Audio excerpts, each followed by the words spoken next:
اللہ تعالی ہم سب کو مشائخ کی قدر کرنے کی توفیق عطا فرمائے۔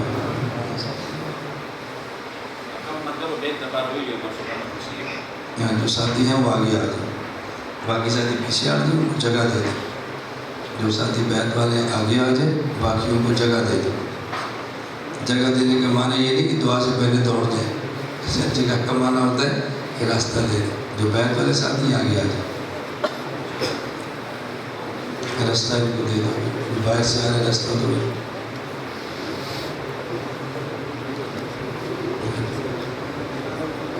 ہمارے چونکہ بیت کا معمول نہیں ہے نا، اس لیے جھجک ہوتی ہے۔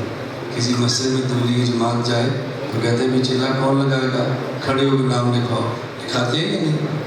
کبھی کسی کو جھجک آئی ہے؟ کبھی بھی نہیں ہوتی۔ میں ایک مزاج بن گیا ہے، اور مجالس میں بیت کا جو مزاج نہیں ہے اس لیے جھجک آتی ہے۔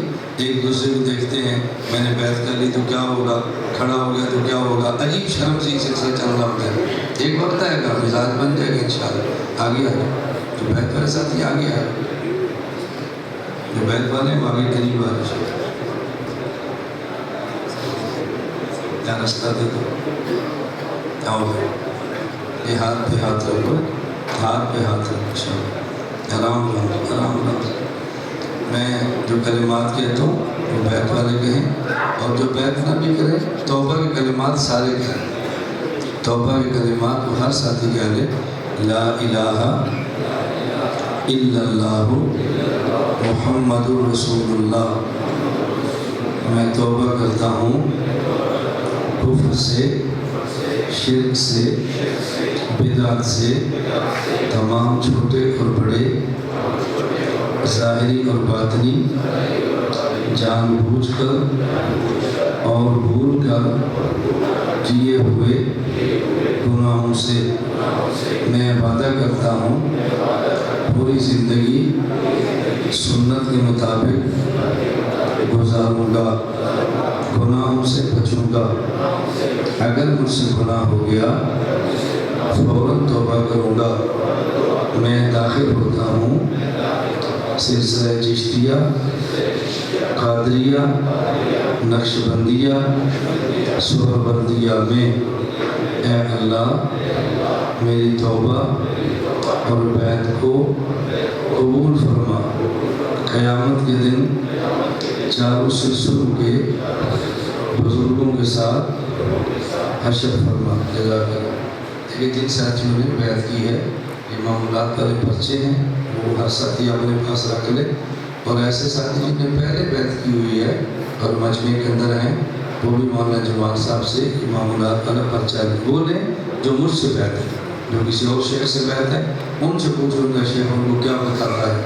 خلاصہ سے ذہن میں رکھ لیں کہ سورہ فجر کے بعد یاسین پڑھیں، سونے سے پہلے سورہ ملک پڑھیں، جمعہ کے دن سورہ کاف پڑھیں، اور روزانہ 100 مرتبہ لا الہ الا اللہ، 100 مرتبہ استغفر اللہ، اور 100 مرتبہ درود پاک۔ بس یہ پڑھ لیا کریں عام آدمی کے لیے۔ باقی جو پورے اذکار کرنا چاہے ترتیب اس کے اوپر لکھی ہوئی ہے۔ جن ساتھیوں نے بیعت آپ کی ہے یا اپنے کی ہے وہ اپنے نام اور فون نمبر مولانا جمال صاحب پر لکھوا دیا کریں، اس لیے کہ جب پھر کبھی آتے ہیں کہ وقت تھوڑا ہوتا ہے اور جن سے اپنی بیعت کی اور پشاور سے مجھے فون کرتے ہیں کہ مولانا صاحب کب آئیں گے۔ اب میں سب کو تو اطلاع کر نہیں سکتا، پھر ہر ضلع میں جو ساتھی بیعت والے ہیں میں کہتا ہوں ان کو اطلاع کر دو۔ آج عمومی بیان تو نہیں ہوگا لیکن بیعت والے ساتھی شرکت کریں اور ذکر کی مجلس میں شریک ہوں تو آپ اپنے نام کا حصہ بعد میں لکھوا دیں۔ دعا فرما دیں۔ الحمدللہ رب العالمین والصلاة والسلام علی رسول وعلی آلہ واصحابہ اجمعین۔ اے مولا کریم ہم سب کے گناہوں کو معاف فرما دے۔ اے اللہ ہمارے گناہوں کو معاف فرما دے، خطاؤں سے درگزر فرما دے، جائز حاجات کو پورا فرما دے، مشکلات کو دور فرما دے، عافیت کے ساتھ دین کی خدمت کے لیے قبول فرما لے۔ اے اللہ جو حضرات آئے ہیں ان سب کو قبول فرما لے، ان سب کی جائز حاجات پورا فرما دے۔ اے اللہ اپنے نام کی لذت، حلاوت، مٹھاس عطا فرما دے، پوری زندگی عافیت والی عطا فرما دے۔ اللہ دین کی خدمت کے لیے ہمیں، ہماری اولاد اور نسلوں کو قبول فرما لے۔ اللہ ہمارے ملک پاکستان کی حفاظت فرما دے۔ اے اللہ جس ملک کے دشمن ہیں ان کو ہدایت عطا فرما دے۔ اگر مقدر میں ہدایت نہیں چن چن کے ختم فرما دے۔ اللہ ہماری دعائیں اپنے کرم سے قبول فرما لے۔ اے اللہ خاتمہ ایمان پر فرما دے، قبر کے عذاب سے محفوظ فرما لے، روز محشر اپنے عرش کا سایہ نصیب فرما دے، اپنے حبیب صلی اللہ علیہ وسلم کی شفاعت عطا فرما دے، بغیر حساب کے جنت میں داخلہ عطا فرما دے۔ اے اللہ جن حضرات نے دعاؤں کے لیے کہا ہے ان سب کی جائز دعائیں قبول فرما لے۔ وصلی اللہ تعالی علی رسول خیر خلقہ محمد و آلہ و صحابہ اجمعین برحمتک یا ارحم الراحمین۔